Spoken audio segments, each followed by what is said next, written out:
Guys, what's going on? It's Ash here coming at you today in Raid Shadow Legends. Welcome to the video, guys. Hopefully it finds you all doing well. Yesterday's video was a lot of fun. A lot of you very passionate about super raids in the comments of yesterday's video. A lot of people, just think it's a great idea. Some people think it's an awful idea. Some people want it everywhere. Some people don't want it anywhere. Anyway, not here to talk about yesterday's video or a video that I put out 3 or 4 weeks ago talking about a reflex artifact sets, which I'm just a huge fan of. I'll link that video for you guys in the description below. The reason I mention it is because towards the end of that video, I actually mentioned that I love Retaliation now and Avenging, but especially Retaliation.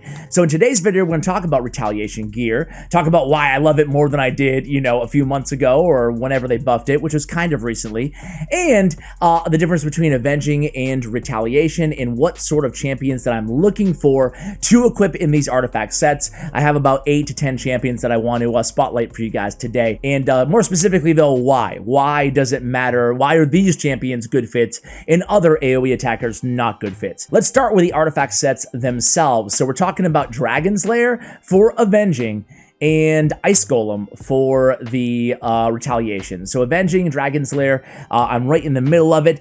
They have a 45% chance to counterattack when hit with a critical hit. So every time you're hit with a crit, you got a 45% chance at counterattacking. That's really strong. It received a big buff up from 35%, I believe. And I believe Retaliation was up from 25 to 35% chance. Those were the buffs on these artifact sets.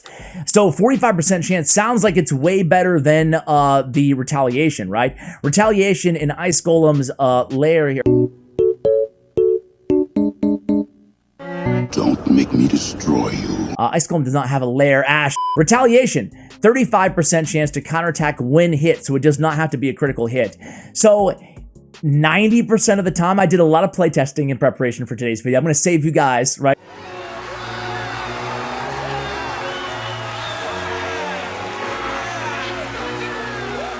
35% chance to counterattack when hit generally procs so much more in PvE content, right? PvE content, the weird thing about how they tune these champions, these bosses, is not everybody has 100% crit rate. So you're actually getting crits landed on your champions in PvE way less frequently than I think a lot of people would think intuitively, because we're so used to building our champions with 100% crit rate.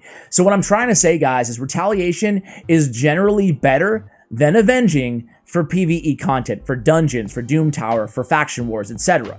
For the arena, if you're interested in experimenting with Avenging, I think Avenging for the arena is a great and fun option with a champion or maybe a couple champions, maybe a blender team with champions who have strong AoEs on their A1 abilities, such as Sinesha and Skullcrown, right? So I wouldn't be afraid to put them in Avenging, because when they're hit, odds are they're going to go ahead and counterattack because they are being hit with that critical hit. Those are, the types of champions for both of those Avenging and Retaliation. Again, Retaliation just procs a lot more, that 35% chance in PvE content. So, Retaliation, we like it. The set got buffed. Who are we using it on? I think the best place to start with is who are we not using it on, right? So let's look at champions that might maybe, upon first glance, might be great candidates for a Retaliation set. Such as, let's go into my rares here, such as the big fella, Bellower. Where are you, Bellower? What should I do?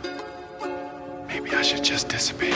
Okay, right in front of my face, right? So a champion like Bellower, a champion like, Biggin, for example, champions like, Skullcrown. Why don't I like these champions in Retaliation? After all, they do have an A1. Bellower has an A1 with a great counterattack with, an AoE attack and block active skills for 1 turn at a 30% chance. Not too bad. Maybe you pick up Sniper. Maybe that's a 35% chance with the masteries. A great ability. And it's not that you can't use a Retaliation set on a Bellower. It's just, I would argue a champion like Bellower with an AoE attack on every single ability, all of his active skills, all of his skills are AoE attacks, would be better utilized as a crowd control champion in a stun set. So champions that have multiple AoE abilities, I am looking at stun sets for those champions, especially if you're working on progression. Now listen, if you're just trying to nuke down the enemy team as quickly as possible, sure, go ahead in Avenging or in Retaliation sets on the A1s of these champions like Bellower, and you're just going to get more AoE attacks, sort of like the Retribution Mastery, right? So getting more AoEs on counterattacks is going to be absolutely fantastic, because that's going to, parlay into the regular damage that he's doing anyway off of his skills. These are extra attacks. That's why we love seeing an AoE on the A1. So that leads me into the type of champions that I am looking at. Again, I personally stay away from the Bellowers, stay away a little bit from the Skull Crowns, even though, again, you could argue she's pretty cool to have in an Avenging set. But the reason being is because I'd rather have them in stun sets, especially for PvE content, meaning for areas not the arena, not tag team arena. I would prefer them in a stun set for crowd control.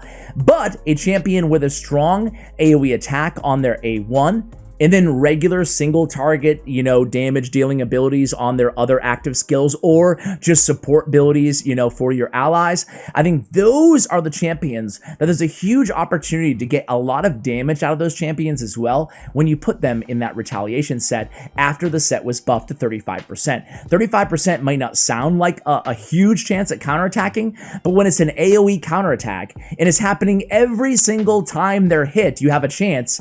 And you might be contending with multiple AoE hitters on the enemy team, right? So you're going to get a lot of counterattacks in. What else am I looking at here? You looking at my gut?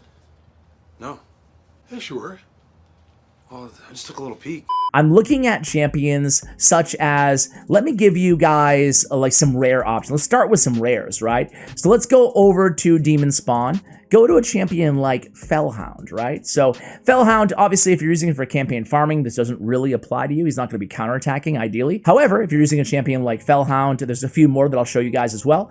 I look for champions with a useful debuff on their A1 and no other AoE attacks. So Bellower has a useful debuff on his AoE A1. However, the rest of his kit, again, I like it in stun. However, with Fellhound, he has an AoE here, he has a continuous heal reflect damage, he has block damage here, whatever, right?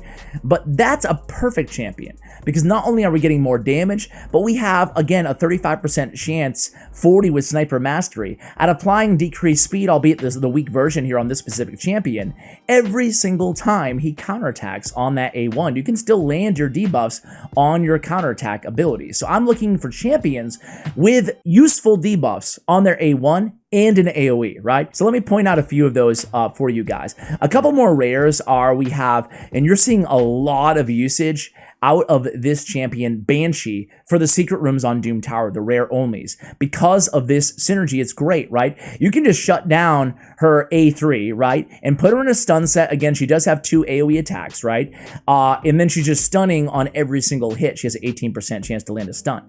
However, you can also put a champion like this in an Avenge or a Retaliation set, and you can land decreased defense on every single counterattack, have a 30% chance to land decreased defense, albeit the small version, but that's a pretty dependable and reliable debuffer in a way, even though, again, the weak version of decreased defense. But if you don't have another decreased defense champion on that specific team, well, that's a kind of clever and fun way to apply a reliable decreased defense off the A1 AoE attack on Banshee. Okay, another champion that doesn't break my own rule, because she did have 2 AoEs there, is going to be Abyssal. And I believe he's a Demon Spawn champion here. So he's a new rare champion. He's not amazing, but he's not trash. On the A2, he has a heal. On the A3, he has increased defense, increased attack. On the A1, again, an AoE attack, attacks all enemies, and then has a 30% chance of placing block buffs debuff for 2 turns. Now, you guys have been watching the channel for a little bit of time. You know I love block buffs debuff. For 2 turns on an A1, man. That's really, really good. So I love putting in a champion like Abyssal in a Retaliation. So we're applying these block buffs. We don't have to contend with those pesky, Valkyries or Sifis and Doom Tower Waves, or all of those crappy champions who are throwing on, all these tremendous buffs. We don't have to worry about it because we have block buffs up all the time. The block buffs debuff, that is, because of the Retaliation on the A1, right? So there's another nice synergy there is Abyssal. Going into some other new champions here from Shadowkin, a champion that I'm a big fan of putting in retaliation gear is Sachi. She has a decreased accuracy, the big version at a 50% land rate on the A1. So an AoE attack with decreased accuracy, a great debuff to have in your kit. You know, not a lot of champions have decreased accuracy. Same thing with block buffs, right? So an AoE attack, decreased accuracy, 50% chance of landing every time she counterattacks. You can basically apply, you know, decreased accuracy all the time on the enemy team because of that A1, provided that she's attacked, obviously.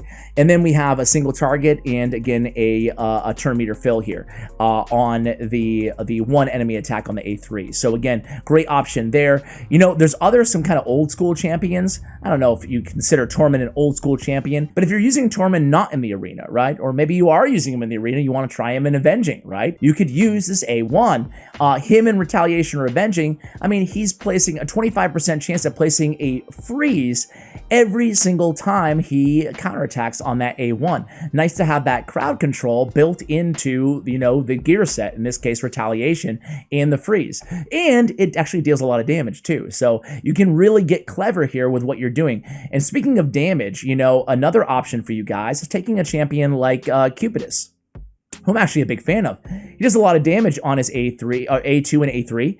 However, his A1 actually does a lot of damage for an A1 AoE attack, right? Attacks all enemies, damage increases by 15% if the target has any debuffs. So you could put Cupidus in a retaliation set as just kind of a nuker off of that A1, right? Really cool to go ahead and do that as well. Now, guys, it doesn't just have to be AoE A1s that you put retaliation gear on. Another example is strong provokers in the game, right? So a champion like Angar, for example, on his A2, he's placing a provoke on all enemies for one turn.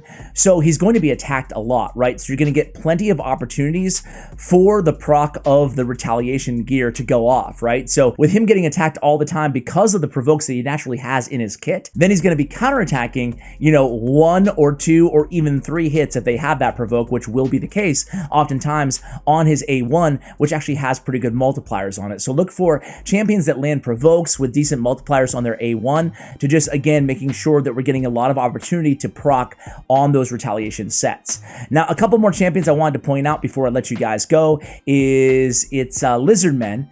Man, Basilisk's A1, guys, it does so much damage, right? It has increased attack on himself, that's great, but this is just a heavy damage dealing AoE attack, and then he has an A2 with just a stun on one enemy as well. So Basilisk, another option for you guys, and one more legendary for you as well is going to be Scatorsis, right? So again, a champion who has a, 50% chance when booked of stealing a random buff from each enemy every single time on that A1. So again, inside the retaliation gear, boom, you're going to be stealing so many buffs from the enemy team because provided he's attacked, you know, going against an AoE attacker, for example, well, that's going to be a hell of a lot of opportunities to go in there and steal tons of buffs at the same time doing a lot of damage off of that A1. So guys, we're going to go ahead and wrap the video there. Let me know, do you use Avenging? Do you use Retaliation?